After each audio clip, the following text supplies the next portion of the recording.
Are you ready to say goodbye to Star Twinkle? After seeing the last episode, episode 49, I can say that I'm not. This was a very beautiful episode, and what a way to close this season. This season felt really special, and I feel very happy that I was able to follow it through and through every week, being able to talk, being able to show my opinions and emotions. This season was a ride. It was emotional. I was happy, I was sad, I was angry, I cried, I had fun. I stood at the edge of my seat lots of times, and I fell in love with those characters. I fell in love with those stories. And this episode felt like it closed everything in a very, very good way. I just feel happy for this season existing because I just love it. And so this episode started showing how the girls were and what they were doing. We were able to see Uni taking her planet back, and Iwan, taking the blame for everything that happened, and everything was right in Planet Rainbow. And then we saw Lala at her planet. It was also very nice seeing Lala influencing people. At first she was someone who the planet didn't know what to do with her because basically they all have their own occupations there and they don't really go out of that. They didn't really go out of that, but Lala's influence, based on Hikaru's influence on Lala, changed the whole planet. And even the mother AI started saying Kirayaba. That was such a nice touch. That was such a nice thing they did. And seeing the pink haired girl being inspired by Kirayaba as well, it was awesome. And then we saw the girls on Earth. We saw Puruns in his home planet, maybe. I don't know where he was. We saw Puruns with Fua and Puruns' mother and father, sister and brother, friends, I don't know. Running away, trying to get Fua. It was so nice as well. We saw the princesses, and they were just there taking a sip of tea. They were just chilling like they are always doing. I think that's what gods should do. They should just sip their tea. Whatever. And it was nice that they said that Fua is probably never getting her powers back because if we think about what happened in the season, we had the sheep Fua at first. She had powers, but they weren't very strong. And then when Fua became a unicorn, that's when she actually became like very, very powerful. But the ultimate power just arrived in Fua's existence after the Twinkle Imagination. And the girls basically used all their powers to make Fua alive again. So the Twinkle Imagination is no more. There's no more Twinkle Imagination. There's no more anything. So basically, Fua is just the sheep Fua. So how will she gain her powers back? There's no real explanation for that for now. And then we see Hikaru on Earth, and she's there drawing. She made a drawing of all of the 5 of them. And it was a very cute drawing. I think it represents a lot of what Star Twinkle represents, and the friendship and the imagination of Hikaru and the way she draws things. And then the rocket simply appeared and the girls met again. And that was a moment in which we were able to see what Elena and Monica decided for their lives. Monica decided not to study abroad, a nice thing, because that's what was set for her in the whole season basically, and she just said, no, I don't want that. And Elena chose to study abroad in Mexico. That's also very nice. And then the girls were just concerned because of a mask, of a Notre Dame mask. Very stupid plot, but they needed something because we need to have the Baton Pass. And then we were able to see Nodoka, which is very cute. And Latte. Latte is very cute as well. Oh my god, the way she barks. So cute. And the girls were searching for this Notre Dame mask. And the moment in which Nodoka and Hikaru met was very powerful. It was just very powerful. And then we had like the what the hell scene of this episode, which was Hikaru's dad getting the Notre Dame mask and putting it on, and he put it in the wrong way, and then it twisted his imagination, and he became a Notre Dame. But Fua just gave the pendant back to the girls, and then they transformed and started fighting. We had a nice fighting scene. All of the girls were able to showcase a little bit of their powers, but then Cure Grace appeared. Honestly, like, power-wise, like fight-wise, we didn't see much. She didn't do much. She just used like a pink beam with her wand, which is pretty, by the way. But one of the things I liked about Grace in this episode was seeing Grace in the Star Twinkle style, like the way she's drawn. And it was nice because we've been seeing Grace in the Healing Good style, and she's pretty. She's very pretty. I really like the character design on Cure Grace, and you know, seeing that in a different way was also very nice. I really liked it. And you know, that moment in which Fua gave Latte the little pendant to put in her lace, in her ribbon, it was also very cute, and Latte was so happy getting that Fua thing, the Fua pendant. And you know, everything felt very cute, everything felt very special.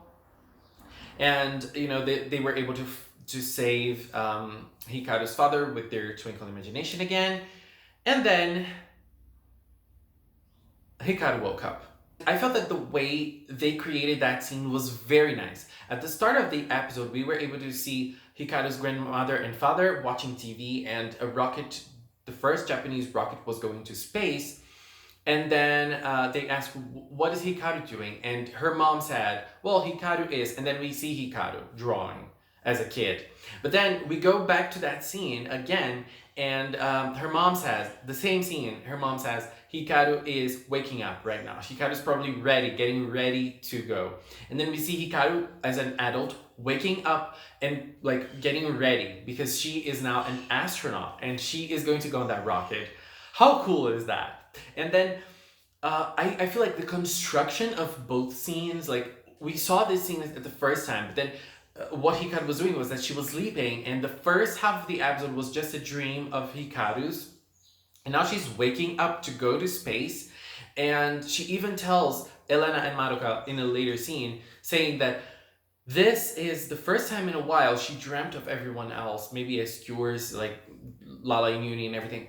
So that was the first time we saw, like, actually she dreamt of that, and she remembered her drawing and everything. And so like that felt really very beautiful. Like I was a little shocked that everything that happened in the first half was kind of a dream, but it felt good because, you know, it feels like she was dreaming, and it basically summed up everything they lived so far.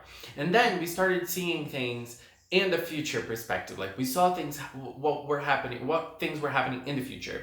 So it feels like everything was, it was a nice thing because everything felt around that rocket. So Hikaru was an astronaut. She was ready to fly.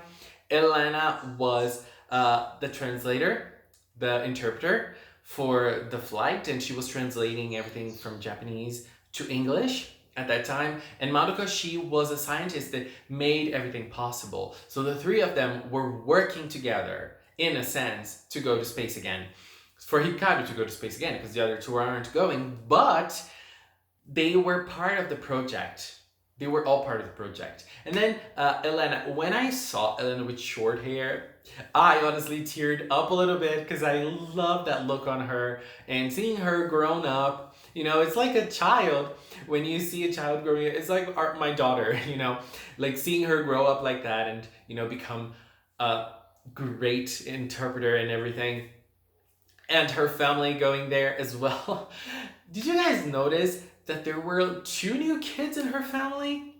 Like, her mom and dad don't stop. They just don't stop. And I was so happy seeing them again at that scene. It was so beautiful. It was so beautiful. Madoka as well, you know, her new style, the way she uses her hair now. It was so beautiful, and her mom and dad were there with her. It was so cute. Hikaru's father, he's looking hot. Wow. And we were also able to see Lala and Yuni outside. And their looks are gorgeous. Aiwan's looks as well are gorgeous. So Lala was visiting Yuni's planet and the planet Rainbow. And then there she was just, you know, they were just talking and remembering. And Lala was saying how she is now an investigator, and she's traveling planet to planet. She met the Nohraders, not Nohraders now they're called, in a new planet. Garwoga is like kind of a leader, and then we were able to see, thank God, we were able to see Tenjo and Kapard with lots of not Nohraders, and Iwan was there, short hair as well. Wow, Iwan was just killing it. And Lala and Uni were just talking about how Hikaru made a promise way back then, and she hasn't fulfilled the promise yet, but she will still fulfill that promise no matter what, because it's Hikaru and they know who they're talking about. And like, I really liked that scene because it's nice to see how Planet Rainbow has grown and how Uni is working to, you know, to make the planet even better than it was. And with Iwan's help, being a scientist and all, the planet was able to go even further. We were able to see Olivia, but Uni, I really like how Uni kept her real form and she didn't change into our Uni, our version of Uni. And it's kind of sad because she should have used that form more in the season itself. But it's okay, I understand. Lala was looking gorgeous. I love that look on Lala. And when the shooting star appeared and she started, you know, making a wish, and she told Uni what a shooting star meant, and she started making the wish, I kind of teared up again, I feel like, because that was also a great scene. And then the rocket started flying, and the countdown was another scene that was very beautiful. Honestly, like the way they counted it down, and then when it got to number 1, we saw the 5 girls again as children on the rocket. It just felt powerful. I just felt it. It was beautiful. It was just a scene. What a scene. And when the rocket was on space, Hikaru was also able to see the shooting star, the same shooting star Lala and Uni did. And then it wasn't just a shooting star, because she just heard that sound we all know, Foo-ah!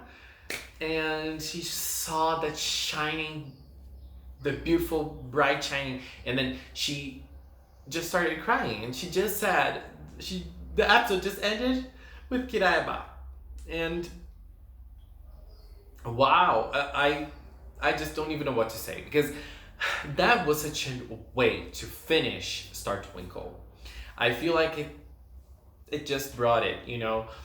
And closing the episode right at that moment is a choice that for me works very well. It works very well. You know, it was a great way of ending it, and a great way of, you know, closing the story right there, because we know the girls are going to meet. We know that Fua is able to do that. We know that Fua is powerful enough, and she spent a lot of time before this meeting with Hikaru, so she could have stored power and she could be Unicorn Fua again. So, because we know Unicorn Fua is the most powerful one, and she can bring the pendants back, she can make the girls breathe on space or wherever they are. And like, we just don't know, but it's beautiful because we know that they're meeting. We know that they're getting together again. And that's what matters. And Hikaru and Lala, like every time Hikaru was flying, she was thinking about Lala. And like their looks, Hikaru with the pink little hairlines, and Lala with the green hair chunks, you know, one copying the style of the other. I don't think I need to say anything. I don't think I need to say anything. How, like, each of them impacted each other's lives, and how they changed each other. And not only that, they changed the world around them because of that. Like, we can see how Lala changed the world in her own planet, and how Hikaru and Maruko were able to influence the rocket launching, and, you know, creating a rocket and going to space. That's a big thing for humanity, and that's a big thing for Earthlings. And I just found that it was a very powerful ending. And by the way, there seems to be a special episode in the Thanksgiving event, and it's going to be happening in Japan in February, I think, if I'm not mistaken. I don't remember the date. And I'm very curious to see that because it seems like it's going to be like an epilogue. And maybe we're going to see the girls as adults meeting. Wow, I don't even know what to say. But I feel like this was a very special last episode. A very beautiful, special, and powerful last episode, and I loved it. I cannot wait for next week to see Healing Good, a new adventure awaits us, but I'm going to miss our girls. I'm going to miss Star Twinkle. I'm going to miss seeing this amazing season we've had, and everything's gorgeous. But I still need to talk more about Star Twinkle, so expect some videos this week talking about things in Star Twinkle world. I don't know what, but I really need to keep talking about Star Twinkle because it's just Star Twinkle, right? So please leave a comment with your opinion. Let's keep talking in the comment box below. Thank you so much for watching. I'm sorry this video took like almost 20 minutes. Wow. I just can't stop, you know, and I just didn't even say something like big, but I just wanted to share. Until next time, guys. Bye-bye.